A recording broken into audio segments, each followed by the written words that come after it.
In 1950, Sheilagh Jebb became a CMS missionary to Nigeria. She remained for 26 years nursing, training young midwives, and taking every opportunity to share the gospel. In 1976, Sheilagh transferred to a health project in the Yemen. By this time she was over 50, but she learnt Arabic and for 3 years brought medical care to remote parts of that country. Service followed in Sudan, Sierra Leone and the Gambia, before Sheilagh retired to Bangor in 1989, where she's still active in her local parish church.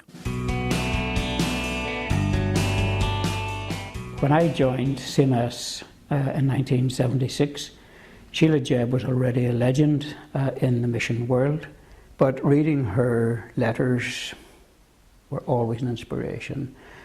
Talking to people who had come under her influence was always an inspiration as well. She came to live in Bangor, and when we had people coming home on leave or visitors from overseas, first person to call was Sheilagh, and she always willingly opened up her home. And that's the thing that I will remember particularly about Sheilagh. I know other people have other memories of her, people that she affected on the mission field, and there were many, many. But just her hospitality and her transparent faith in God, and her belief that God was looking after her and she was doing what God wanted her to do. Sheilagh's a great lady who has greatly inspired and encouraged me for many years. The stories that she tells of her younger days working overseas, the challenges she faced, the trust she had in God whenever things were difficult and whenever things were good, has been a great encouragement. Sheilagh would always be full of fun, full of smiles and laughing, also very humble and unassuming, and not think as much of herself as everyone else thinks of her.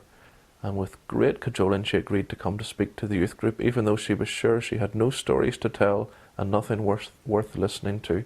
And a bunch of 13, 14-year-olds had been enthralled for the whole hour listening. So young and old alike have been and continue to be encouraged by seeing Sheilagh be Sheilagh.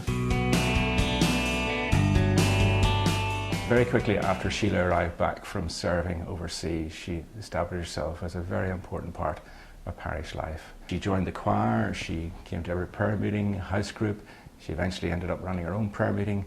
But the ministry that I think Sheilagh exercised most of all was just the quiet ministry of care with many elderly people in housebound, taking flowers grown in her own garden, taking homemade cakes, praying with them, just being there for them at very regular intervals. So yes, she's known as a prayer warrior, but also she was just a Christian who lived out her faith in the most practical, real way, and did it with such joy and gladness. And that to me is the one thing that I think Sheilagh was a witness and an example to all of us.